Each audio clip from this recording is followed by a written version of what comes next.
Anyone का मतलब होता है कोई व्यक्ति। Example, can anyone help me? Can anyone help me? Anything का मतलब होता है कुछ भी। Example, you can ask me anything.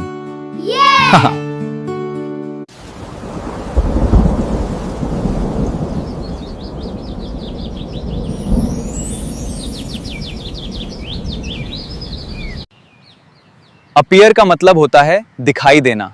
Example, a rainbow appeared in the sky. Apple का मतलब होता है सेब। Example, I eat an apple every day. Apply का मतलब होता है आवेदन करना। Example, she applied for a new job. She applied for a new job.